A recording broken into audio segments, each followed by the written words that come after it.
Ah putain, c'est du costaud ce film, hein. J'avais vraiment sous-estimé la tâche.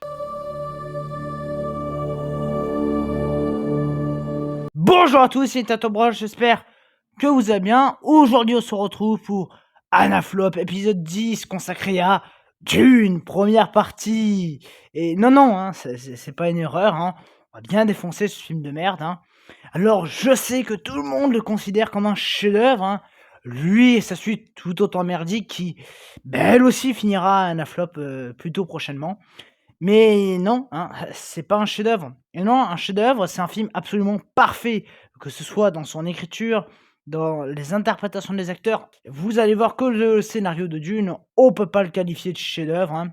Et oui, un chef-d'œuvre, c'est par exemple des films comme Les Dents de la Mer, Jurassic Park, Le Bon, la Brute et le Truand, Indiana Jones et l'Arche perdue, E.T., Charlie et la chocolaterie de Tim Burton, Batman également de Tim Burton, La Guerre des mondes de Spielberg, Psychose, La Nuit du Chasseur, Shining, la trilogie originale de Star Wars, Alien 1, Avatar 1, Retour à le futur, les Gremlins, les Dark Knight de Nolan, Oppenheimer, toujours de Nolan, ou encore le premier, Blade Runner. Oui, hein, que le premier, parce que le 2 est à chier, hein. Ah ben merde, c'est un film fait également par Denis Villeneuve. C'est ballot ça, dis donc, hein. Ah, quelle drôle de coïncidence, hein. Et puis alors en plus, pour le film Dune, il a choisi l'un des plus mauvais acteurs du siècle, à savoir Timothée Chalamet, hein. Alors bon, autant dire que lui aussi, il a un CV bien rempli de bouse, hein. Enfin bon bref, trêve de bavardage. Vous savez quoi? C'est parti pour Anaflop épisode 10 d'une première partie. Mais alors attention, hein, ce n'est que la partie 1, voilà, parce que le bousin fait 2 h 30, donc j'ai été obligé de couper la poire en deux. Vous savez quoi? C'est parti pour Anaflop épisode 10 d'une première partie. Et notre film commence avec ça. My name is Optimus Prime. Non mais sérieux, je regarde quoi là? Dune ou Transformers? D'ailleurs, Villeneuve, en plus de nous faire un truc un peu débile, en profite pour nous transmettre ce petit message, hein. Les rêves sont des messages des profondeurs. On s'en bat les couilles, on s'en bat les couilles, on s'en bat les couilles. On s'en bat les couilles, on s'en bat les couilles, on s'en bat les couilles. Effectivement. Non, et puis bon, c'est vrai qu'en plus de tout ça, ce dialogue, enfin, cette phrase, je vois pas l'impact qu'elle a sur quoi que ce soit, et même quelle est la logique de cette phrase sur le reste du film. Enfin bon, vous allez voir que la logique dans ce film, c'est pas le point fort, hein. Mais alors, bon, on va quand même me poser la question de l'utilité de cet écran noir, avec une voix à la Transformers pour nous balancer une phrase qui sert à pas grand chose. Et alors, je vais vous répondre à cette utilité. Eh ben, c'est que, bah oui, c'est que, c'est non, mais c'est vrai en fait, on se pose toujours la question, hein. Après tout ça, notre film commence avec la voix off de Zendaya, hein, qui dit que sa planète est belle et parle d'un épice, hein. Ah, sûrement des fans du couscous, hein. On apprend également que la nuit, les étrangers descendent de leur moissonneuse, hein, et ravagent les terres, hein, du peuple de Zendaya. D'ailleurs, Zendaya, écoutez, dans la bonne habitude des films qui passent à Anaflop, on va la renommer MJ, hein, en référence à son rôle qu'elle a dans Spider-Man. Donc, oulala, hein, que c'est original, hein, des méchants qui envahissent un peuple, hein, voilà, et qui pillent leurs ressources et potentiellement leur font la guerre, hein. Non, mais c'est vrai, on n'a jamais vu ça, hein. Voilà, je sais pas, dans Avatar, par exemple. Non, ou dans Star Wars. Ah, bah non, on l'a jamais vu. Non, mais bon, c'est quand même fabuleux d'avoir des gens qui viennent te dire que le film est ultra original, mais putain, franchement, alors soit ils ont jamais vu de film de leur vie, soit le seul film qu'ils ont vu, c'était, le film des Bisounours, quoi. Et là, on voit ça.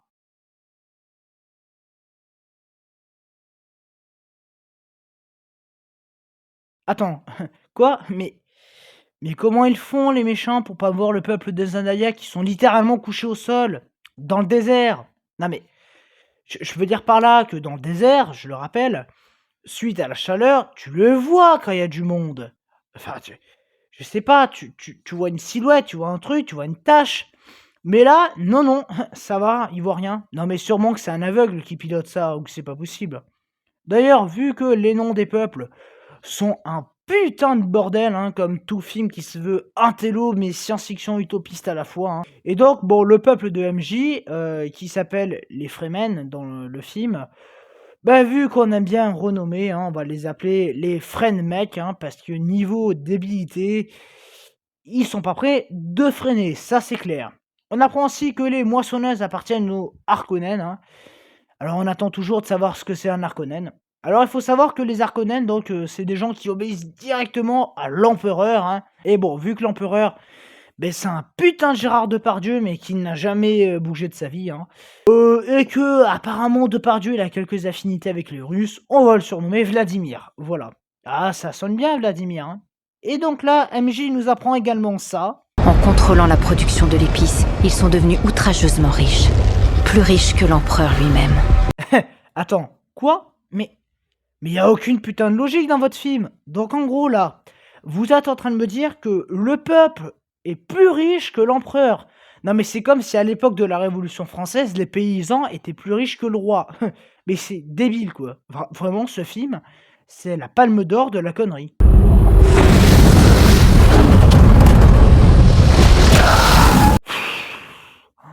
Non mais sérieux, on regarde quoi là? On dirait les gamins qui enterrent leurs parents à la plage. Non mais c'est une parodie ce film, c'est pas possible. Donc en gros, les mecs ils étaient cachés là depuis on ne sait combien de temps, hein, c'est vrai qu'on se pose la question de depuis combien de temps la partie de cache-cache dans le sable avait démarré, hein.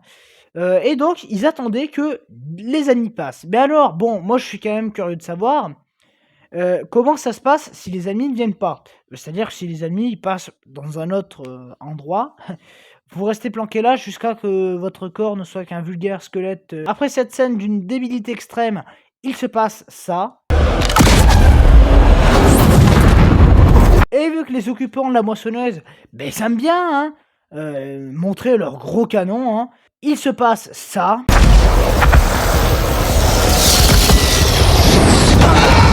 Et ça fait bim, bam, boum, ça fait pch, et ça fait broum. C'est sûr, ça doit pas faire du bien.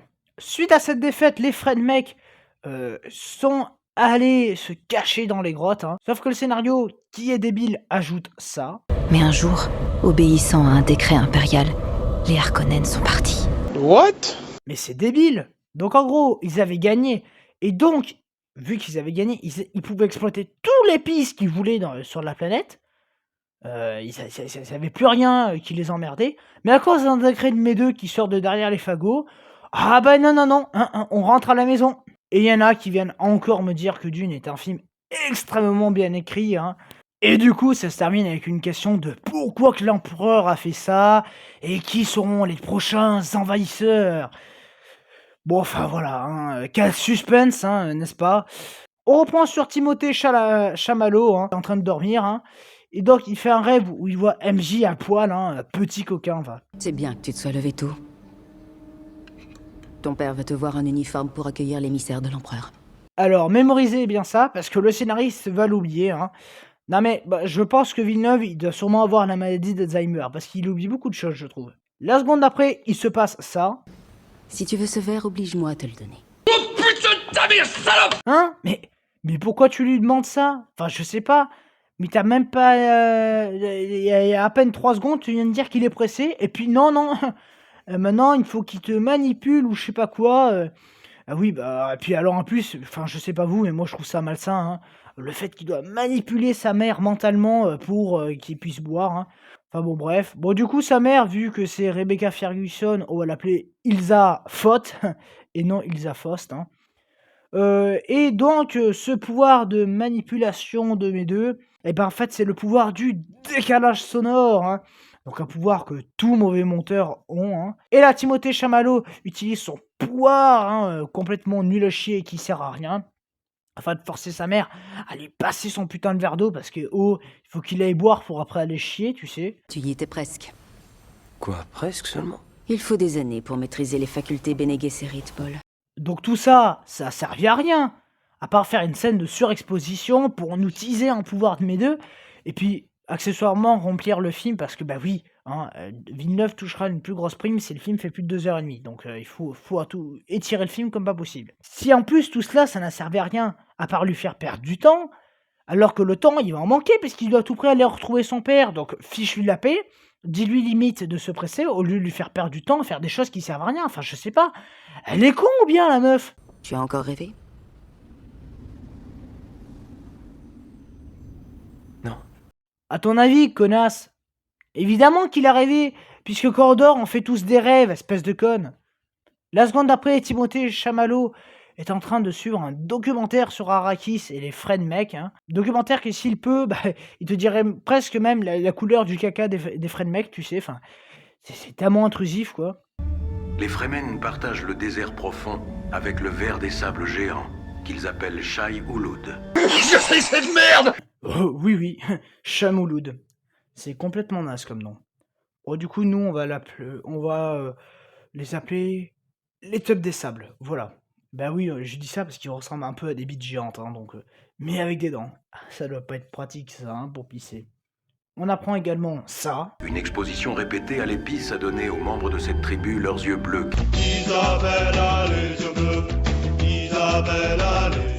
Ou en fait, ils sont comme Renault, quoi. Non, pas la voiture, le chanteur. Le gars qui est toujours bourré, vous savez, et qui chante que c'est pas la mère qui prend l'homme, c'est l'homme qui prend ta mère. La mère, pardon. Donc en fait, leur épice, c'est de la drogue, quoi. Non mais, enfin, non mais je regarde quoi, là, un documentaire sur les dealers de drogue à Marseille? Ou le film Dune, sans déconner? Si ce n'est qu'ils sont dangereux et qu'on ne peut pas leur faire confiance. Non mais, évidemment qu'ils sont hostiles. Vous leur balancez des coups de canon à la gueule, et puis vous croyez quoi? Qu'ils vont vous ramener un pot de fleurs? Enfin... mais qu'est-ce qu'ils sont cons, eux, mais vraiment, à ce niveau-là, c'est même plus être con, là. Ça a largement dépassé ce step, Du coup, on nous apprend également que les attaques des Fremenmecs rendent les récoltes de l'épice très dures, comme ma bite. Pour eux, l'épice est un hallucinogène sacré qui prolonge la vie et procure des bienfaits considérables pour la santé. Alors, je ne sais pas vous, mais je trouve que ça se contredit un peu. Non mais, parce que, comme son nom l'indique, c'est un hallucinogène. Donc ça sert à faire quoi? À faire halluciner. Donc ça ne te fait rien. Voilà, ça peut pas te soigner, puisque ça te donne l'illusion de... Mais ça soigne pas la drogue, ça te donne des illusions. Bref, donc encore une phrase très cohérente, Mais bon, enfin, on commence à être un peu rodé, Au sein de l'Imperium, l'épice est utilisée par les navigateurs de la guilde spatiale pour repérer des itinéraires sans danger entre les étoiles. C'est complètement con ce que vous dites, parce que comme j'ai dit tout à l'heure, c'est un hallucinogène. Donc en fait, ça veut dire que les mecs, pilotes, en fait, ils sont drogués. Ah ben, heureusement pour eux qu'il n'y a pas de flics dans l'espace, parce qu'ils seraient dans la merde, Non, puis, bon, je tiens quand même à dire, pour faire ça, les voyages interstellaires, je sais pas quoi, là, enfin, je sais pas, vous en avez pas déjà fait? À l'époque, quand vous avez pas encore découvert l'épice, vous en avez fait, non? Enfin, je sais pas, mais y a un gars qui relie l'histoire ou bien? Histoire de rajouter de la connerie, on nous dit ça. Sans l'épice, tout voyage interstellaire est impossible. Non, moi je crois qu'il faut que vous arrêtiez d'essayer de dire des trucs.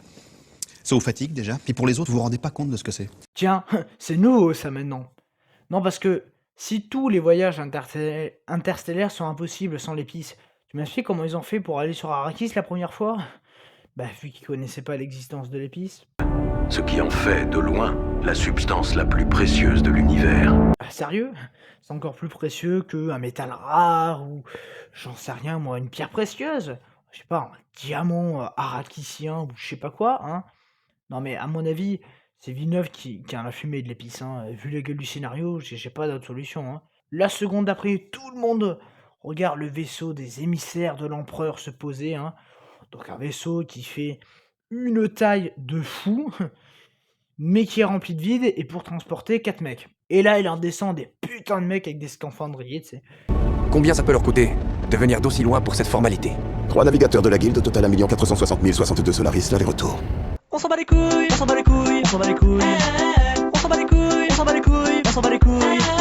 Merci pour le remplissage, Calculatman, Un mec non masqué s'arrête vers la moitié du chemin, Et vu qu'il a que 2 neurones, celle de la connerie et celle de la connerie, il se met à hurler alors qu'il suffirait juste de se rapprocher. Du coup là, le mec déballe son texte en parlant de lion d'or et d'autres trucs, mais t'y piges rien, tu sais.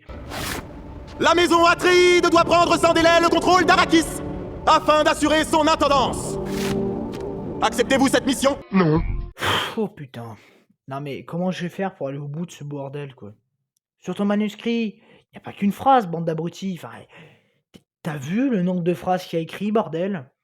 Et le gars, il t'en dit juste une, tu sais, et puis hop, ça passe, hein. Mais... Alors, bon, juste, donc, par rapport à cette histoire de manuscrit, enfin, au lieu de le dire à voix haute, qu'est-ce qui t'empêche de le passer au duc? Voilà. Bon, d'ailleurs, lui, vu qu'il est un peu con, on va l'appeler Duc Trou. Ou plutôt, vu qu'il est là juste pour faciliter le scénario et boucher des trous dans le film, en mettant plein de merde. Voilà. Ah bah oui, c'est une manière de boucher le film. Accepte sa mission, et donc met son sceau sur le document sans même l'avoir lu. C'est très intelligent, dites-moi.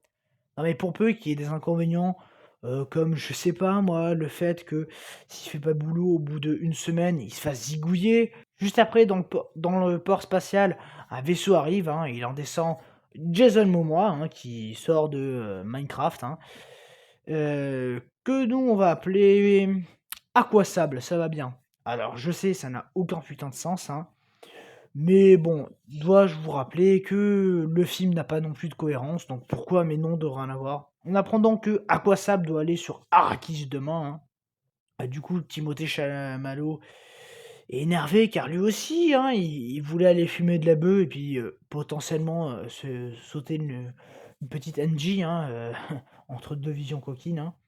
D'ailleurs, vous devez me poser la question, d'où vient Timothée Chalamet alors qu'il y a à peine une minute, il était en train d'accueillir les émissaires de l'Empire ou je sais pas quoi. Alors pour lui, c'est simple, c'est parce que... Bah non, en fait, il y a pas de justification. Du coup, Timothée Chalamet dit à Aquasable qu'il fait des rêves coquins la nuit, hein. Et il ajoute également ça. Je t'ai vu. Avec les Fremen. Ah, donc je les trouve. Ah, d'accord. Mais je tiens à rappeler que c'est des rêves. Donc c'est de l'imagination. C'est pas réel. Donc en fait, on s'en fout de tes rêves. Puisque c'est juste imaginaire. Donc en fait, ce que tu vois dans tes rêves, ça va pas se passer. Je t'ai vu raide mort.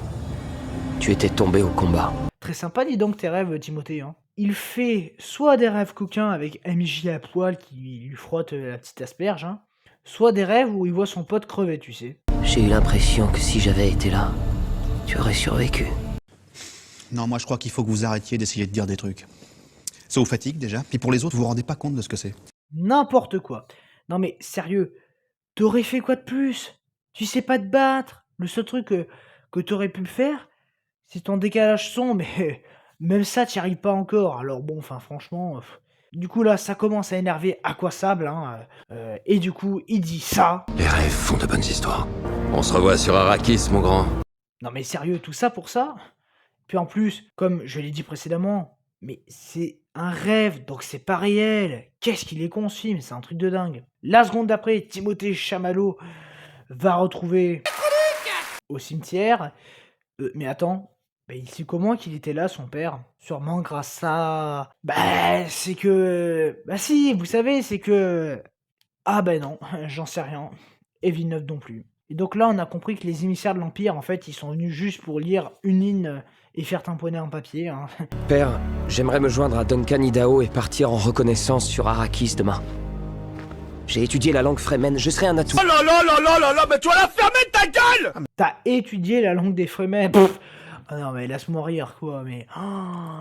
Gros, t'as juste vu un reportage de 3 minutes qui parlait qu'il y a Chamouloud de la Teub des Sables et que les Fremen, ils ont détenu une mes deux, et puis ça y est, tu peux déjà parler leur langage. Non mais si c'était aussi simple d'apprendre des langues, ça ferait longtemps que je serais en Amérique en train de parler avec Tom Cruise, quoi. Enfin, je sais pas. C'est hors de question. Tu rejoindras Arrakis dans quelques semaines, comme nous. Alors, mémorisez bien ça, parce que Villeneuve va également l'oublier, hein. À ça, Timothée Chalamet ajoute cela. Je me suis entraîné toute ma vie. Non, moi je crois qu'il faut que vous arrêtiez d'essayer de dire des trucs. Ça vous fatigue déjà, puis pour les autres, vous vous rendez pas compte de ce que c'est. Oh, pourquoi? Mais pourquoi je m'inflige cette merde? Mais vraiment, pourquoi je le fais, quoi? Non mais gros, tu t'es entraîné toute ta vie de quoi? T'as 15 piges, bordel! On apprend que sur Arrakis, ils vont faire face à des dangers d'ordre politique de mes deux, hein. Bah, je sais pas, ça par exemple, tu aurais pu le voir dans un potentiel contrat, hein, que tu n'as pas lu parce que t'es un peu teubé, mec. Les grandes maisons comptent sur nous pour les guider. Et cela menace l'empereur. Donc là, en gros, t'es en train de me dire que Gérard Depardieu vous a demandé de faire un truc qui du coup menace son autorité. Non mais franchement, il y a personne qui relit ce scénario, enfin c'est affligeant. En prenant Arrakis au Harkonnen et en nous la confiant, il fait tout pour déclencher une guerre qui affaiblirait nos deux maisons. Bon alors, moi je pose quand même une question. Si tu fais tout ça là, alors pourquoi tu as décidé d'accepter, espèce de débile? Non parce que si tu sais que ça va foutre autant de bordel et déclencher une guerre qui va peut-être anéantir ta tribu, ta je sais pas quoi, hein, je pige plus rien dans ce bordel, mais bon, enfin, pourquoi t'as signé? Espèce de couillon, tu pouvais pas juste dire non, j'ai d'autres chats à fouetter. Enfin, pardon, j'ai d'autres chats mouloudes à fouetter. Ah bah oui, c'est vrai qu'il s'appelle comme ça ici. Sauf que, vu qu'il n'a pas dit assez de conneries, hein, même si moi je pense qu'il en a largement dit, mais bon, bref, vu qu'il lui il trouve qu'il en a pas assez dit, hein, il ajoute ça. Mais si nous tenons bon, et que nous exploitons le véritable pouvoir d'Arrakis, nous pourrons être plus forts que jamais. Juste parce que vous aurez 3 grammes de bœuf, quoi. Oh non, mais c'est une parodie, vraiment, je le pense de plus en plus. C'est pas possible de dire autant de conneries. Suite à tout cela, on apprend donc que veut signer une alliance avec les Fremennik, ce qui n'est pas forcément con, parce qu'effectivement, si tu signes une alliance avec eux, ça t'évite de potentielles guerres qui pourraient t'anéantir. Et il termine en disant cela. Sur Arrakis, nous devrons développer une puissance du désert. Non, moi je crois qu'il faut que vous arrêtiez d'essayer de dire des trucs. Ça vous fatigue déjà, puis pour les autres, vous vous rendez pas compte de ce que c'est. Et tu crois que Gérard Depardieu va tolérer ça, toi? Alors que tu dois juste y aller pour ramasser 3 grammes de bœuf, quoi. La seconde après, Timothée Chalamet s'est téléporté dans une pièce, hein, de la maison Atreides, hein. Du coup, on voit Timothée Chalamet s'entraîner à se battre, hein. Du coup, son entraîneur arrive, hein. Quelle indignité. Mais il est con, lui, ou quoi? Donc, en gros, là, il vient de balancer un poignard à ras de la jambe du fils de son boss. Du coup, lui, au lieu de l'appeler Gurney Halleck, hein, comme dans le film, vu qu'il est aussi con qu'une bite, hein, comme on dit chez moi, on va l'appeler Burné Balek, hein, parce qu'effectivement, c'est un personnage qui a des burnes et donc... On s'en bat les couilles, on s'en bat les couilles, on s'en bat les couilles. On s'en bat les couilles, on s'en bat les couilles, on s'en bat les couilles. Quelle indignité.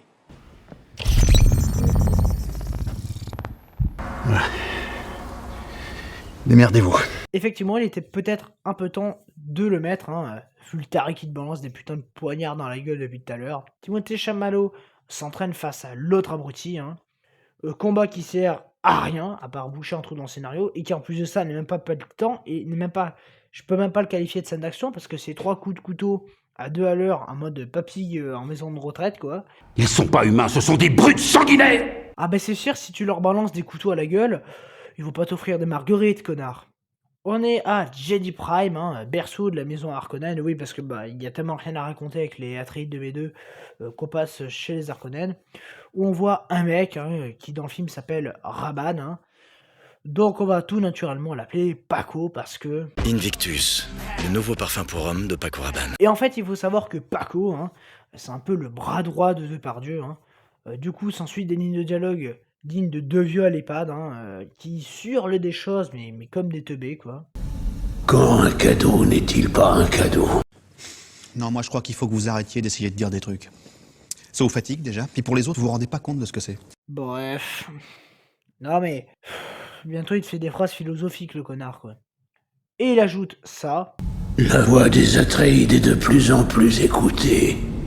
Et l'empereur est un homme jaloux. Mais revenons un peu aux Atreides, hein, où, effectivement, Ilzaphoth réveille Timothée Chalamet, hein, et le conduit dans une pièce. Et avant tout cela, donc, il se fait ausculter par un médecin, hein. Qu'est-ce qui se passe? Son cœur est plus robuste que jamais, madame. Ah, putain. Je sais pas où est-ce qu'ils l'ont trouvé, leur docteur, mais à mon avis, c'est... Il n'a pas été qualifié. Donc oui, en fait, le mec, il arrive à te dire si ton cœur va bien, juste s'il te touche la tête.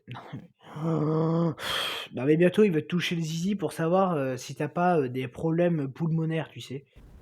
Un air de défi dans le regard, comme son père. Laisse-nous, approche, à genoux.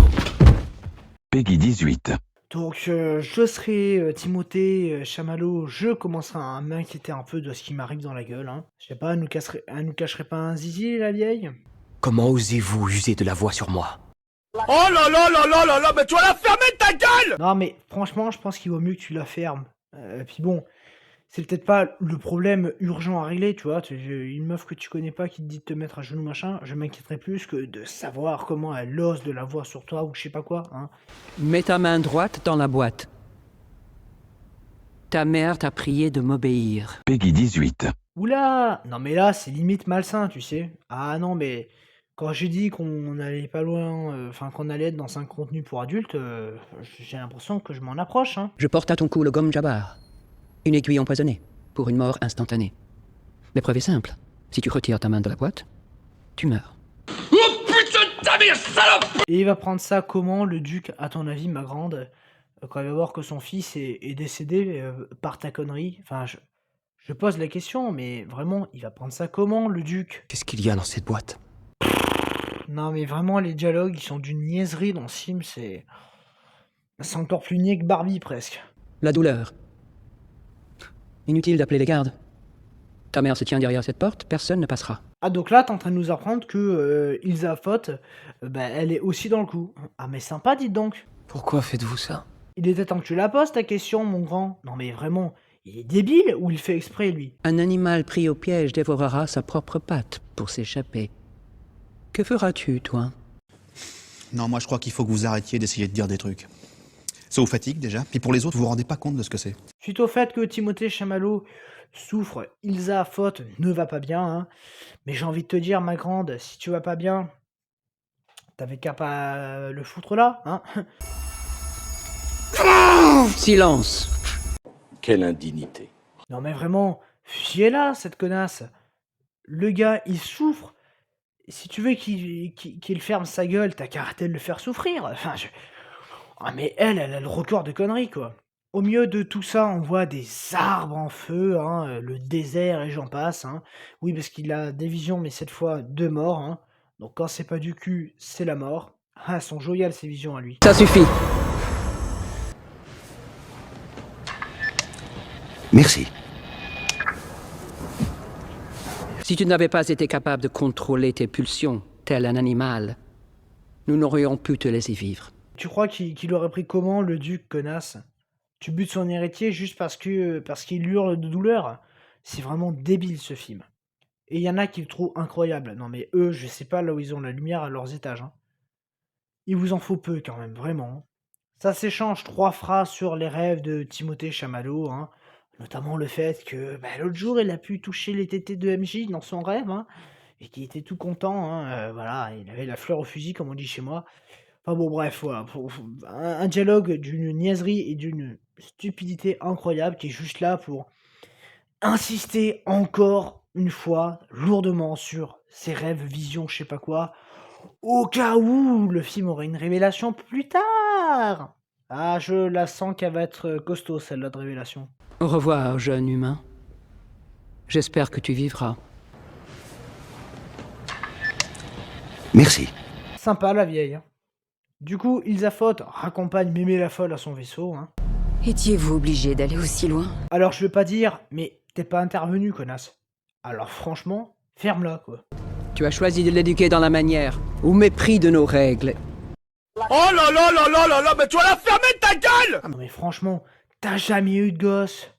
Et tu veux lui apprendre comment en élever un? Non mais sans déconner.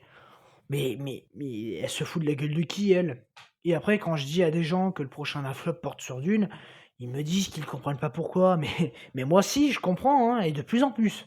Il est initié à notre pouvoir, je devais tester ses limites. Oh, faut se calmer, hein. Votre pouvoir, c'est juste un décalage son et 3 rêves coquinous avec MJ, hein. Le gars, c'est pas Superman, quoi. Tant de potentiel gâché dans un enfant mâle.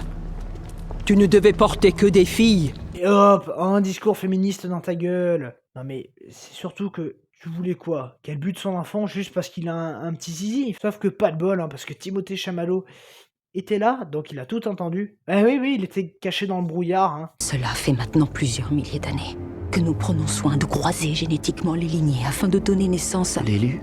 On est tous dans la merde. L'élu de quoi? Des abrutis? à un esprit.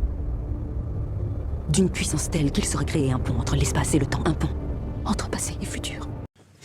Non, moi je crois qu'il faut que vous arrêtiez d'essayer de dire des trucs. Ça vous fatigue déjà, puis pour les autres, vous vous rendez pas compte de ce que c'est. Et voilà, hein, on va s'arrêter là pour cette partie 1 parce qu'elle est déjà, je pense, assez longue.